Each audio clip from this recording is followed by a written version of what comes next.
Excellent. Good afternoon, everyone. I'm Dr. Sana Tiwari, as Associate Consultant at Cloud9 Hospital. And today we have with us Dr. Viti Rana. She's Director and practicing high risk ops, laparoscopy, and IVF. Today we'll be discussing a very important topic endometriosis and how it impacts fertility.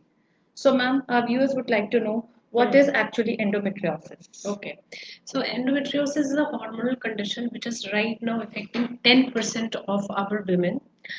Now, to tell you in layman terms, every month, endometrium, which is lining of the womb, is prepared every month by the ovarian hormones for a pregnancy. And if pregnancy does not happen, every month it is shed off. Endometriosis is a condition wherein this endometrium is present outside the womb. It may be present on the womb, on the fallopian tube, ovaries, sometimes intestine, and rarely sometimes also in as far as places as over what you call liver or chest or even brain. Now, this endometrium, which is present aberrantly outside the uterus, also responds to the ovarian hormone cyclically, and every month it also sheds off. But the bleeding that happens outside the uterus cannot come out, so that continues to stay there, and it produces chemical reaction which causes sticking together of the organs whereby this bleeding is happening. So that leads to distortion of the tubo-ovarian axis, which can also sometimes affect the nerves, which causes severe pain. So endometriosis is a condition wherein patient will have progressively increasing pain during periods, and sometimes the pain is so bad that they may not have any relief even in between the periods. Because of the sticking together, congestion, and everything, they may also have menstrual disturbances, which may be very painful, irregular, sometimes heavy, sometimes scanty, sometimes prolonged period. And over a period of time, it progressively increases, and increases. Okay. So this is called as endometriosis, and basically it starts with the hormones. So it can start as early as we have young women who started with the first periods, or we have patients who have conceived and it starts after that, or we have patients who are trying to conceive and find it difficult to conceive, and they do not really take much cognizance of their pain or anything, and they feel that it is a normal thing. And later, when they come for fertility treatment or getting evaluated, they come to understand they are having endometriosis. But having said that, anybody who is having too much of pain during periods, who is having abnormal uterine bleeding, who is having difficulty in conception, or who are having difficult or painful intercourse, should have high suspicion of having endometriosis and should visit a doctor to get it diagnosed or cleared. Because this condition is progressive, it should be diagnosed early so that we can put preventive strategies in place so that it doesn't progress. Sure. So, ma'am has already told us the alarming symptoms on which we should consult a doctor. So now we have certain few questions more, ma'am. Hmm. The viewers would like to know, are there different stages of endometriosis? Yeah, so basically there are four stages of endometriosis, which start from mild, moderate, severe. So we have categorized or staged them into four stages: stage one, stage two, stage three, and stage four.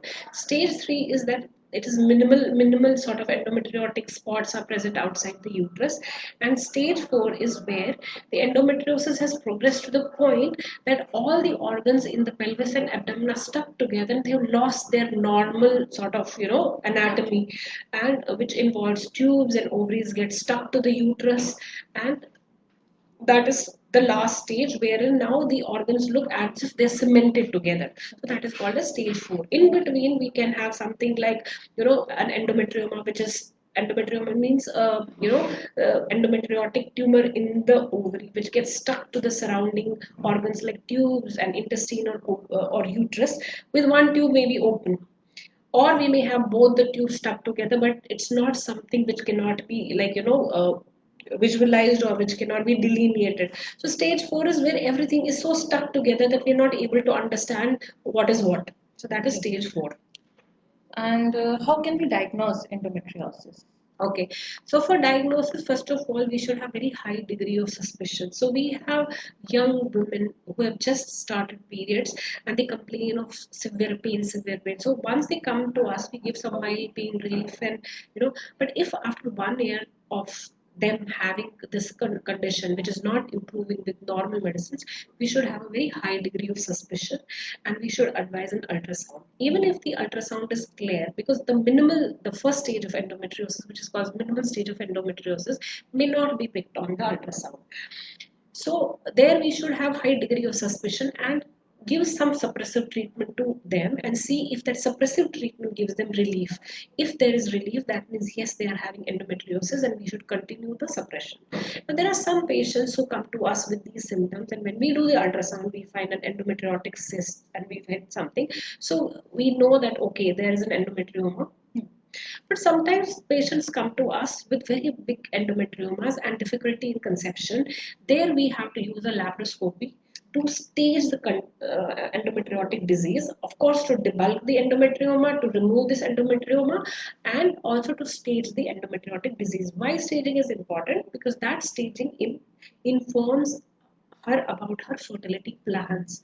Now, suppose if it is stage 4 endometrioma where nothing can be delineated, her tubes are blocked, then she has to understand how she can go about her fertility, and if suppose she wants to postpone her fertility, what are the options available to her, because endometriosis not only sort of distorts the tubo-ovarian axis, it also has effect on the quality of the eggs. So therein that staging allows her to inform her fertility decisions according to her condition. Okay. Okay. So, does treating endometriosis will improve the fertility? See, endometriosis is a condition which is not cured. It is not cured, and if left unattended to, it progresses every month on month. So we have to give a suppressive treatment. Now, the treatment depends upon the patient concerns. Sometimes the patient concern is fertility. If it is fertility, accordingly treatment is given. If fertility is not a concern, then the suppressive treatment. And what is suppressive treatment? Suppressive treatment is that we do not allow endometrium to grow under the effects of the ovarian hormone. Now, when we give suppressive treatment, it is a long drawn treatment until the ovary is working. But as long as we are giving suppressive treatment, then ovary will not be able to act on the endometrium inside the uterus, outside the uterus, and that does not go with fertility. So if the concern of the patient is only pain and abnormal uterine bleeding, that can be managed or prevented or suppressed by what you call medication, which is called suppressive treatment. And if her concerns are fertility, then we cannot use a suppressive treatment.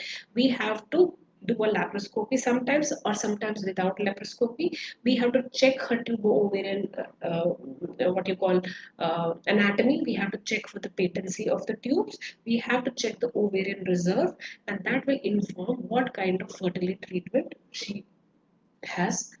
I mean, what is the plan for her fertility? How will we progress for her fertility issues?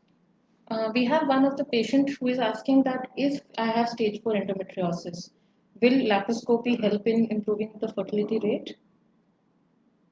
If how does she know that she has stage 4 endometriosis? So stage 4 endometriosis is a laparoscopic diagnosis.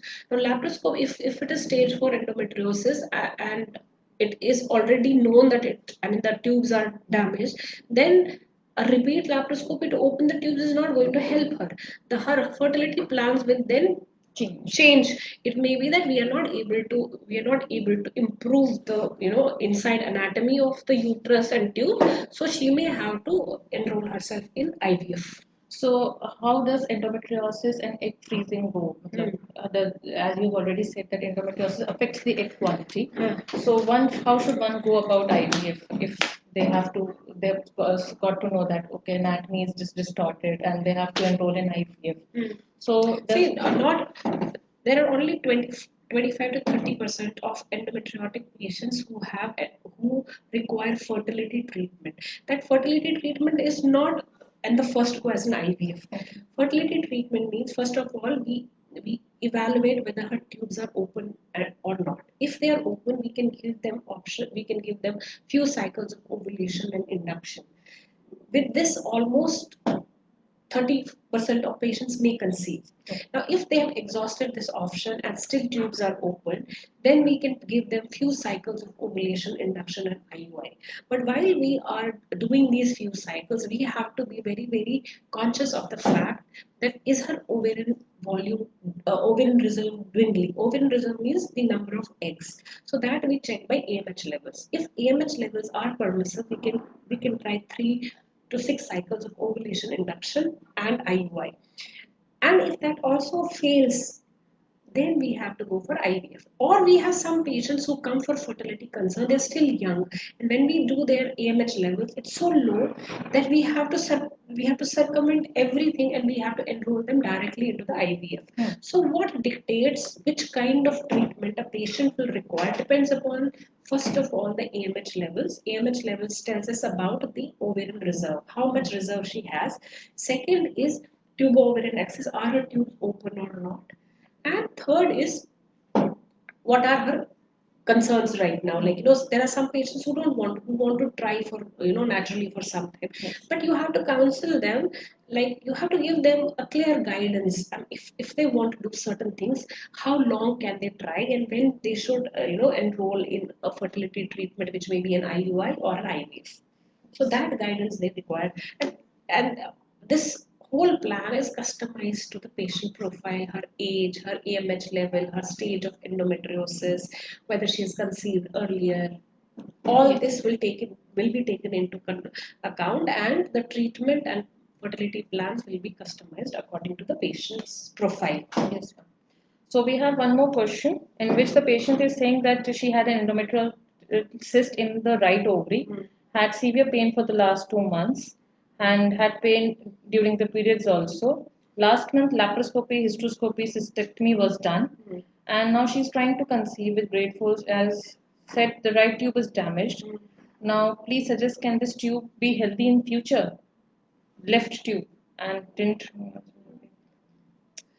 Okay, so what she's trying to say is that she's stage 4 endometriosis, and stage 4 endometriosis, if she's not conceived in 2 years, should not waste her time. She should get enrolled in IVF. But her concern is about the tubes, the damaged tubes. Now we only remove tubes or clip the tubes if the tubes are blocked and they are filled with fluid, which is called as hydrosalpinx, because this hydrosalpinx can impact even the pregnancy rate or success rate of IVF. That is because the fluid from the tubes, it flows down through the uterus and can wash off the embryos, or this fluid is so toxic that it may actually damage the embryo. So the case for tube clipping or tube removal is only when this tube is blocked and distended. In fact, even if a patient wants a stage 4 endometriosis, who is diagnosed with a hydrosalpinx, has not had yet a laparoscopy, and we know that now she has blocked tubes and her tubes are damaged, she has to go for a laparoscopy to clip or remove these tubes before enrolling in IVF. Otherwise, the IVF success rate will be impacted.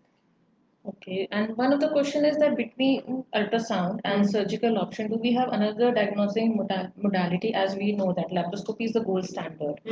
Now, between ultrasound and laparoscopy, do we have something else which patient can confirm on if the patient doesn't want to go for the surgical option? See, if there is rectovaginal endometriosis, that means endometriosis involving the rectum or the vagina, or there is ovarian endometriomas which are big enough. So those can also be evaluated by MRI. But MRI will not tell you about the status of the tubes. Okay, so that cannot inform the decision to whether to go through to via IVF, or should she try something before she tries IVF. So yes, MRI will also sort of confirm the diagnosis of endometriosis. But suppose if it is minimal endometriosis where ovaries are not involved, there are no endometriomas, or there is no rectal involvement, MRI may not help. Okay. So stage 1 endometriosis cannot be diagnosed by MRI. Now, do we need to do a laparoscopy for a stage 1 endometriosis? Really, no. We can have a suspicion of endometriosis because of the symptoms of the patient, put her on suppressive treatment, and if that suppressive treatment gives her too much of relief, continue till her fertility concerns are met. Okay. ठीक है? Now, one of the concern of one of our patient is she's a young patient of 18, 19 years old, Mm. that she has endometriomas, Mm. and it's not now that she's planning marriage or fertility. Mm. So, will this undergoing surgery will impact her fertility later for endometrioma removal, or how she How should big are manage? her endometriomas? That we don't have. Okay. So, how does it? Okay, a young female, say 19, 18 years old, who has big endometriosis means her disease is severe because she already has big endometriomas. Now, these endometriomas are present on the ovarian surface, and because of every month there will be bleeding inside these endometriomas, and this bleed turns into a chocolate colored fluid which releases certain harmful chemicals which may damage the eggs. So in such patient, even keeping the endometrioma inside may actually impact the egg number and quality. So how do we check their egg number and quality? Yes. So that is by checking their AMH levels. After that, if the endometrioma is more than 4 centimeters size, it should be removed. And once it is removed, during removal, we have to take care that we do not remove the cortex of the ovary along with the endometrioma, because that cortex contains eggs. So we have to ensure that we do a very, very conservative surgery where we just remove the endometrioma cyst. And sometimes the cyst wall is so adherent to the ovarian cortex that we are not able to sort of we are not able to remove it. So do not forcefully remove it. We can just fulgurate it and not damage the eggs. And once the surgery is done, we check the AMH levels to see whether our surgical process of removing this endometrioma has drastically impacted the ovarian reserve. Has the AMH really dropped? If it has not, then we are in a good state. Now, that, because she is just 18, 19 years of age, she has a long way to go till her fertility plans. She has to be under some kind of suppressive treatment. Now, if we believe that her endometriosis is very, very severe, because we went inside, we saw that her stage is, advanced stage, stage 2, stage 3 with endometriomas, we can also counsel this patient, listen, you are 19 years of age, you may take few years to sort of plan your fertility. She should be counseled and made aware of something called oocyte freezing, wherein the oocytes are sort of harvested. The eggs are harvested in the ovary. They are sort of picked up and they are freezed, so that whenever her fertility plan is there, we have a good quality egg already preserved. Otherwise, if her condition progresses or if the medication is not very, very effective, because there are 5 to 10% of patients who do not respond well or to the medication, their endometriosis is so bad that over a period of 5 10 years, her eggs may actually be totally damaged. So such patients should also be counseled at that stage for ovum freeze. At least they should know there's something called ovum freezing that is happening, Yes. and that can sort of help them later. This will help the young people. And one more question is that can stress and exercise increase the endometriosis pain? I'm in hormonal treatment and at present still getting the pain. No, I mean, stress always aggravates any kind of pain, whether it is emotional, physical, or psychological pain. But it allows you to perceive pain more severely. Yes. But the fact that you are under hormonal treatment and it's not working means that the treatment is not effective in endometriosis. So, whatever treatment you're taking, that must be suppressive. We may have to escalate that treatment to a different management regime. Yes. Is there any option that how can we increase the AMH? So as of now, I do not know whether we don't have any studies which say that AMH can be increased, but there are some studies which are used all over the what you call IVF centers. They use DHEA, wherein it is not proven that it improves the AMH levels, but it maintains the AMH level or it maintains the quality of the eggs. But no, we cannot really tell right now that there's any way we can improve the AMH levels. No, we cannot. Okay, the fact of the matter is AMH is reflective of your egg reserve. If your egg reserve is going down, your AMH will go down. So, from this discussion, can we understand that are the women given a fixed number of eggs? Yeah. So, like men, every 76 days form new sperms. While as women, they do not form eggs. They are given a group of eggs which they receive when they are in their mother's womb, like at 5 months of age.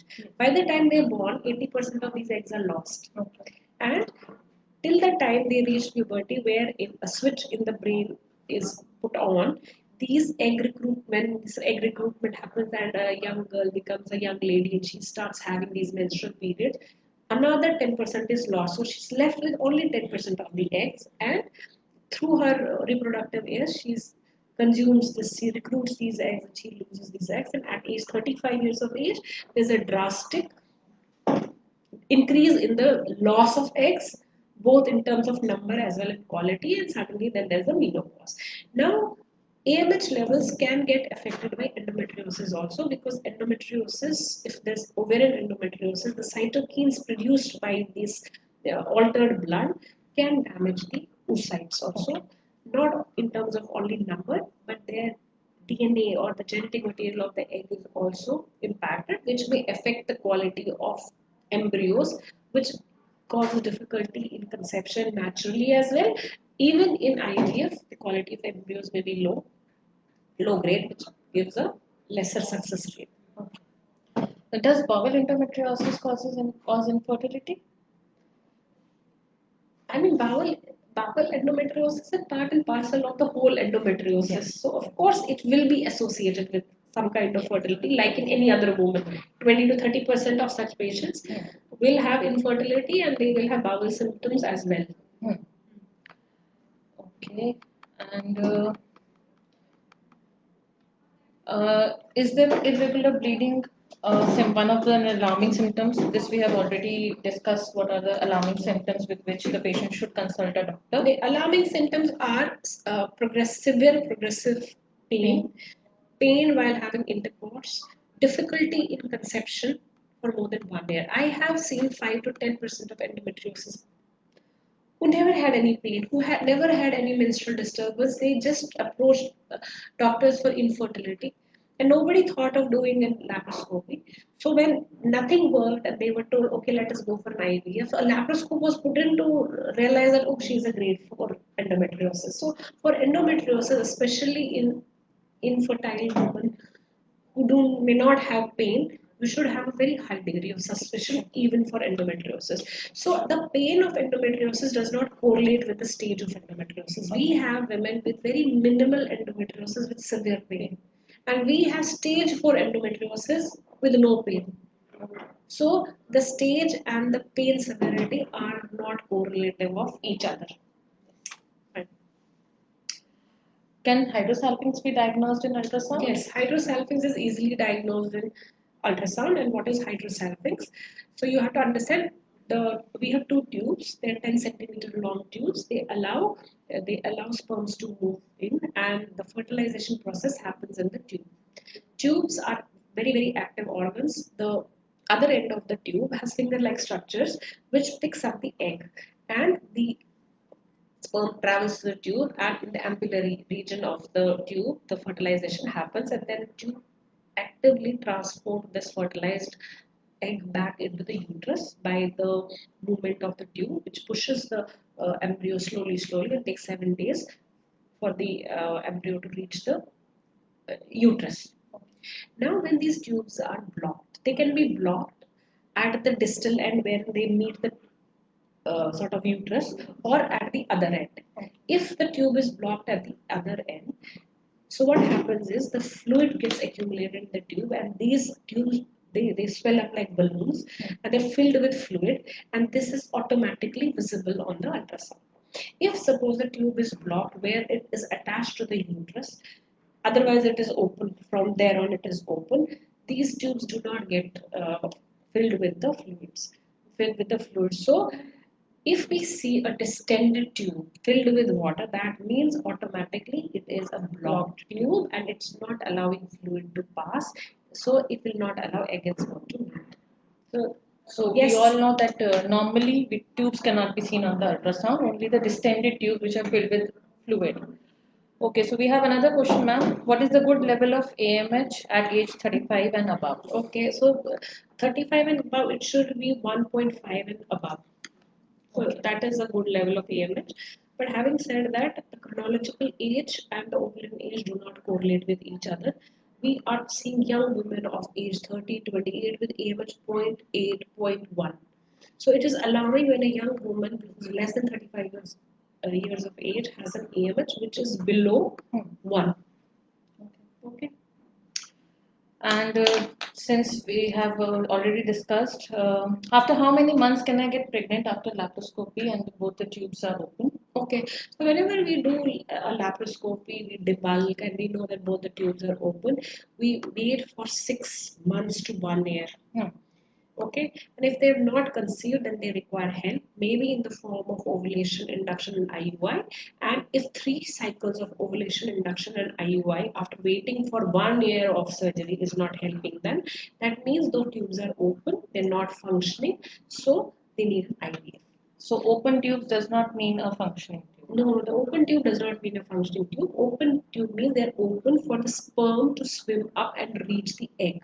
But that is function that sperm does itself. But what is function of the tube? As I told you, the tube is 10 centimeter long, active organ. It once the egg is released from the ovary, it drops into the abdomen. The tubes have to go and look for this egg.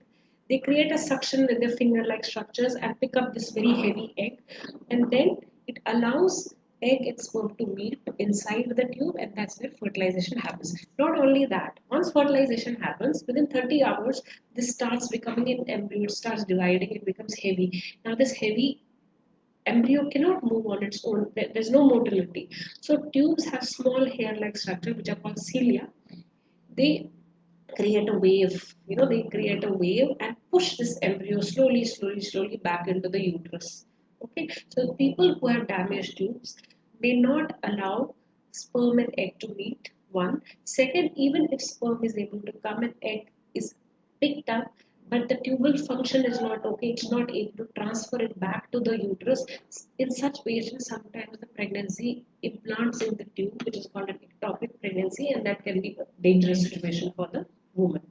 So anybody with endometriosis who has conceived, whether on her own or with some kind of help like IUI or whatever, they have to understand that they need to have very high degree of suspicion for ectopic, and they should get it ruled out as soon as possible. And what is as soon as possible? It may be as soon as they miss their periods. They should visit a doctor and make sure that the ectopic pregnancy is ruled out. Yeah. Yeah. So one of the question is, ma'am, that best treatments we have all, what are the best fertility treatments options available? Okay, so we talked about the fertility options available is first we do ovulation induction if both our tubes are open. Second, even if they're open and you've not conceived the ovulation induction, you can try few cycles of ovulation induction plus IUI. How many cycles are dictated by the AMH levels, and if that does not work, then you have IVF. Now, what is IVF? IVF is something which circumvents the function of the tube.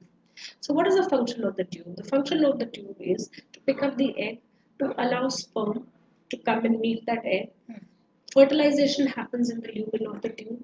Yes. Okay. Then this fertilized egg has to be transferred back. IVF exactly does the same thing. IVF will pick up your eggs from the ovary. We fertilize it with the sperms in the lab, which is called as in vitro fertilization. Then we develop the embryos. Embryos, once developed, are put back into the uterus. So these three things normally tube does. But here in IVF, we get better control because while all this is happening in the tube, Yes. naturally, Yes. we're not able to monitor it. We are not able to manipulate it. We are not able to do anything. Yes. These three things, ovum pickup, fertilization, and embryo transfer, we can't even sort of document while it is happening naturally inside. But with IVF, we do these three things, and IVF also gives us an opportunity to look at the embryos. Nowadays, we check the quality of the embryos. We do some PGT testing to see whether the embryo is good quality or not. So IVF allows us to do that also. Okay. And,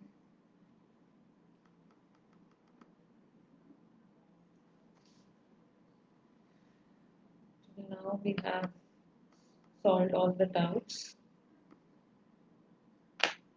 And now one of the question is, doctor, that so patient was given letrose, and after the after the 1 month of laparoscopy for natural conception, and how long she should wait, since we She's have written my fallopian tube tube is for natural damaged, conception. yeah. I have my right fallopian tube damaged.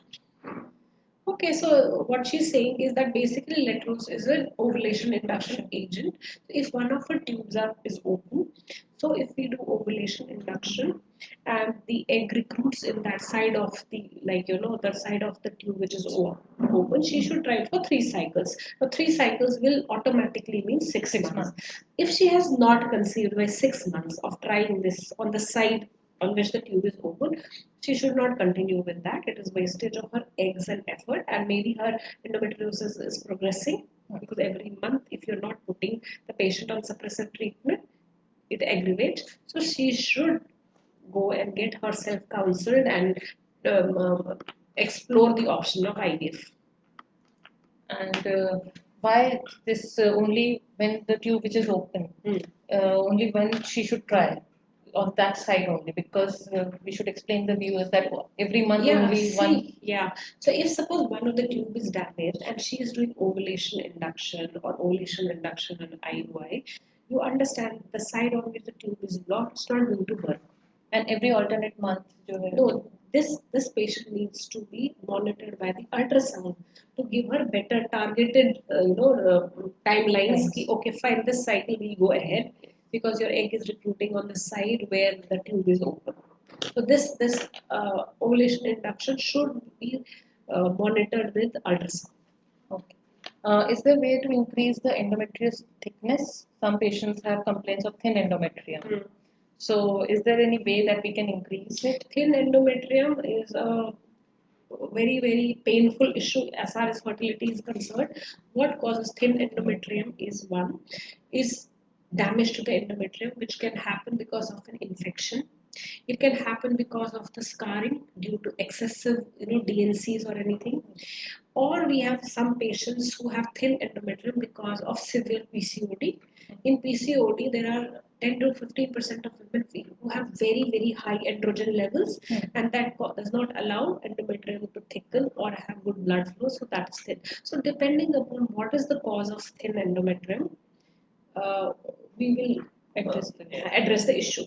Now, we have patients who have undergone IVF. Yes. Okay, IVF, and then we're not able to, we have ruled out infection or their endometrium is thin because of scarring, infection, whatever, and we're not able to build the endometrium. So we have various things that we do. We do like PRP, we give cytokines, we give. Suppose if nothing is working and the endometrium is not really growing to appropriate at least 6 to 8 millimeter, then such women are offered surrogacy, wherein some other woman can carry her embryos and carry it to term and give the baby back to her. So there are 5% of women undergoing IVF who may require surrogacy for these reasons. Is it possible to have both PCOS and endometriosis? Of course. PCOD is a hormonal condition which is associated with it may be associated with thyroid, it may be associated with diabetic potential or a pre-metabolic syndrome, whereas endometriosis is a different condition wherein tissue outside the uterus responds to the ovarian hormones similarly to that of the endometrium inside and causes trouble. So we have 10 to 15% of women who have both endometriosis as well as PCOD. Yeah. Okay.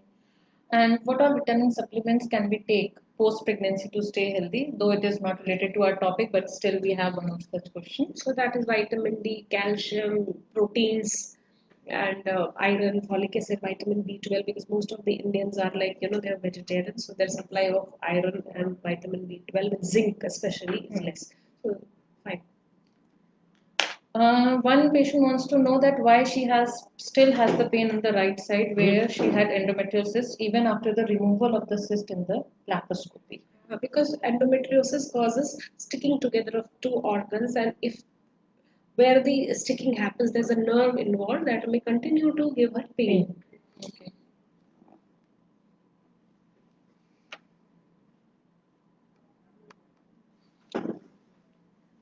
What are the signs of fertility problems one can have? Okay, so when will what she's wanting to ask is when will a patient get alarmed that she needs to visit a doctor for fertility options? So this is called as fecundity. Fecundity means if everything is okay, if a couple is completely healthy and everything is okay, what is the chance that they will conceive in 1 month? The chance that they will conceive in 1 month is only 20%. 80% of the time, it doesn't end up in a pregnancy. So this is called as fecundity. Now, a healthy couple will exhaust their 92% chance of conception by 1 year.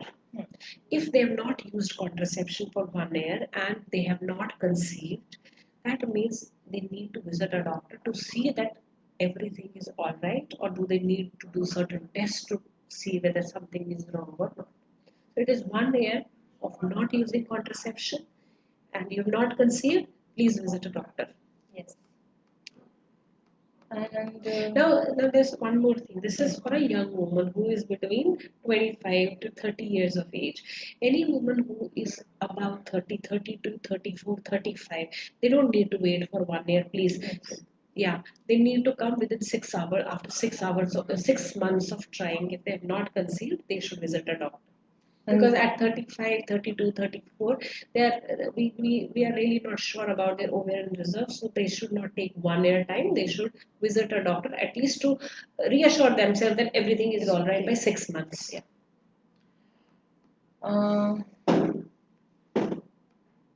one of the question is of the finances, so we can take it. If we have the egg donor, so how will it help in the IVF treatment and how much is the cost and all? Okay, so you have to take an egg donor when there are a few things. When your AMH is so low that there is hardly any chance of us retrieving any eggs. So that is like AMH less than zero point 0.2, 0.1. Or we had a patient who had okay AMH. She tried 3 cycles of IVF but did not result in a pregnancy. Or we had a patient who tried 3 cycles of she tried 1 or 2 cycles of IVF and then she did a PGT and found that her embryos are chromosomally abnormal. So they are the one who take donors. Or there is a woman who at 35 or above, like 40, they have low AMH, they want to conceive, so they can decide to take a donor.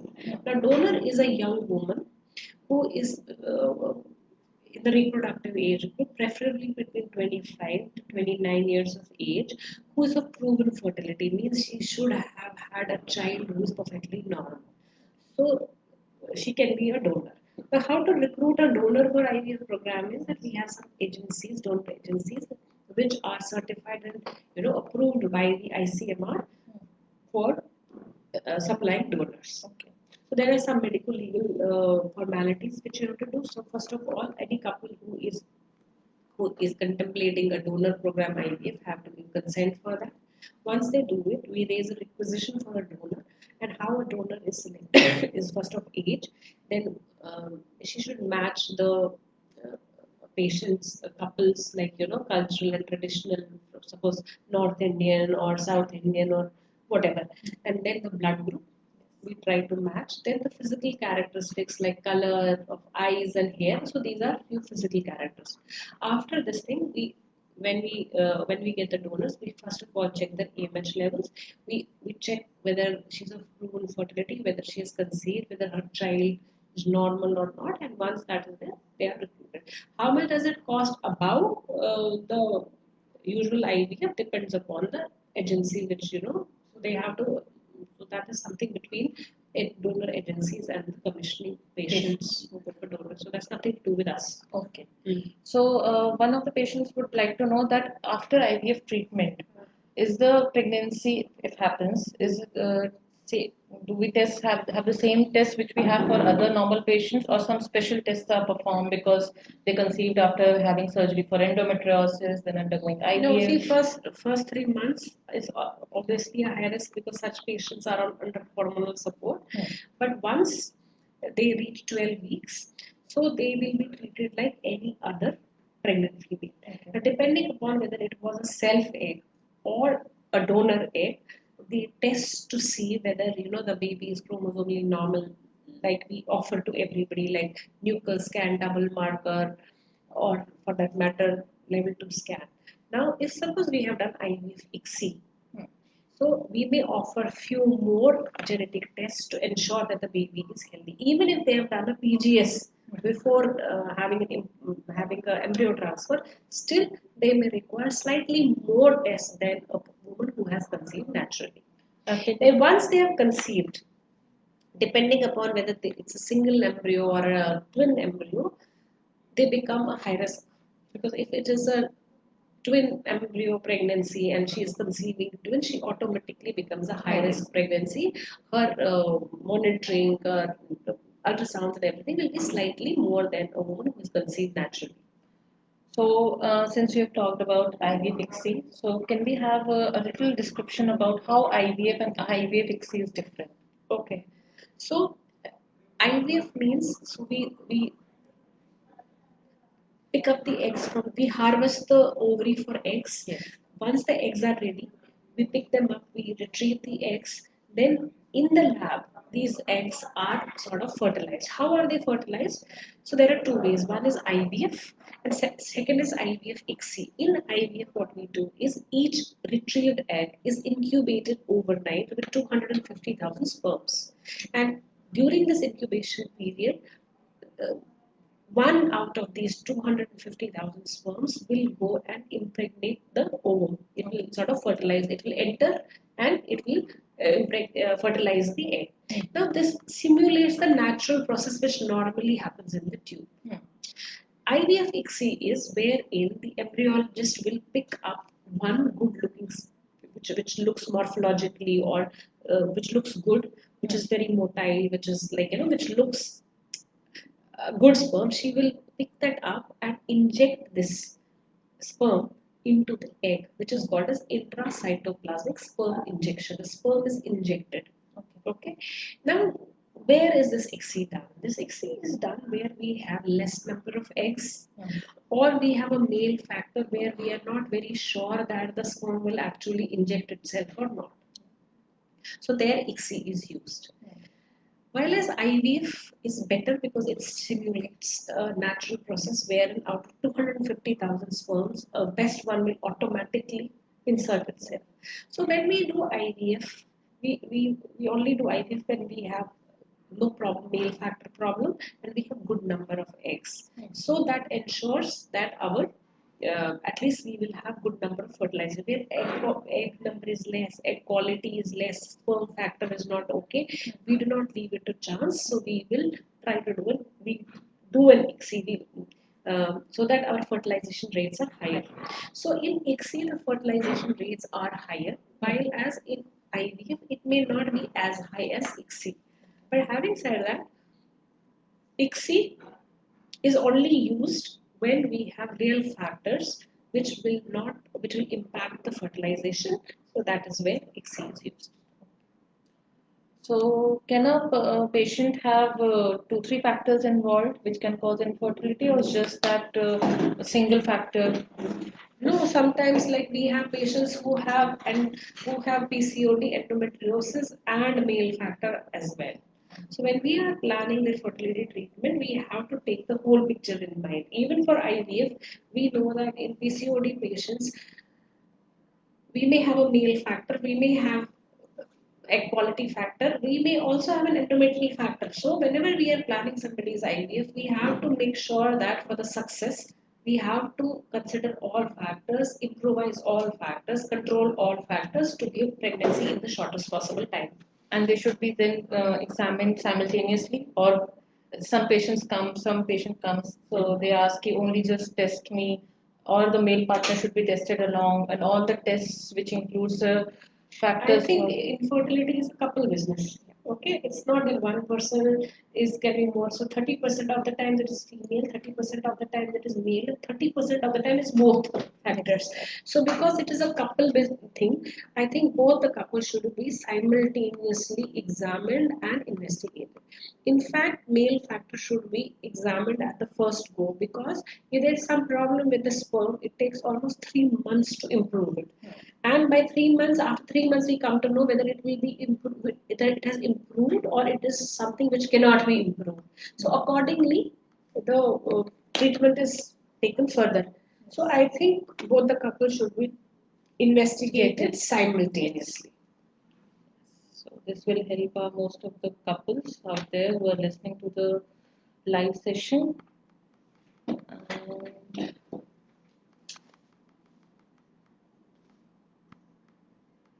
we have answered almost most of the questions we have received. Mhm.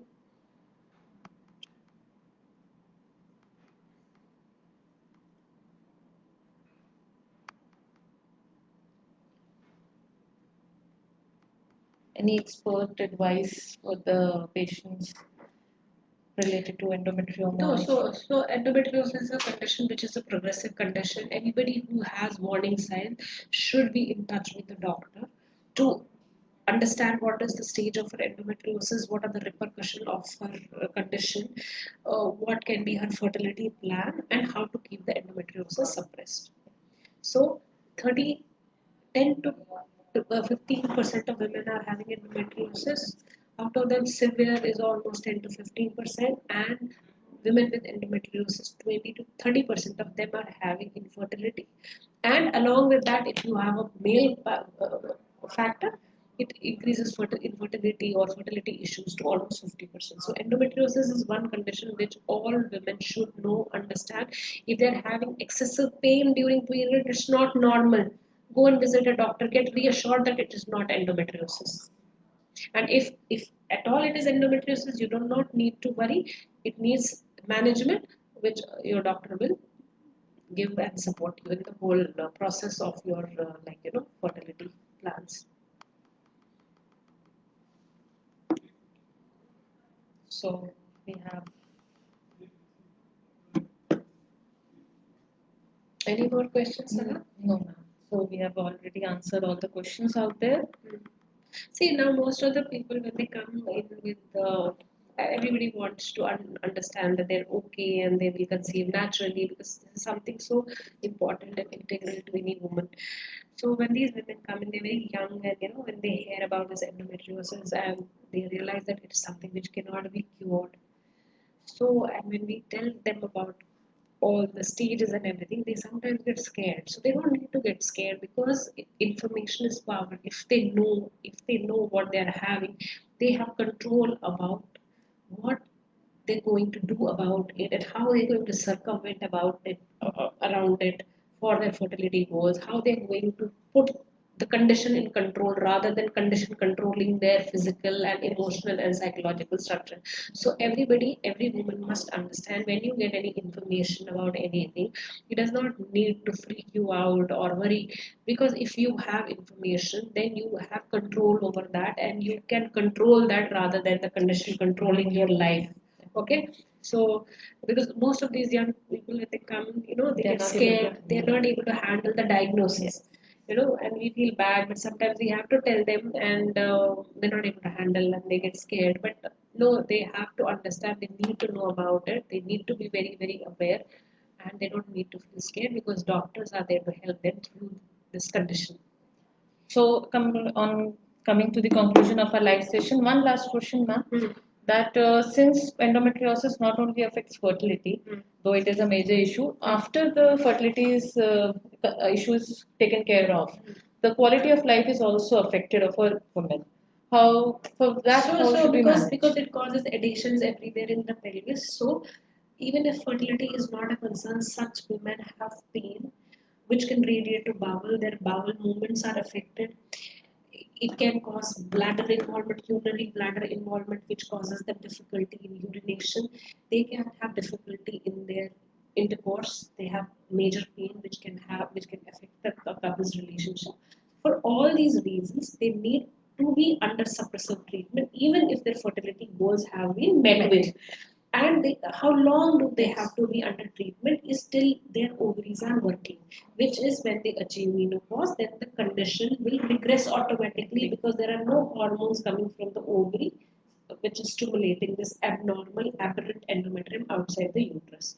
So they need to understand it is a lifelong suppressive treatment which will maintain the quality of their life.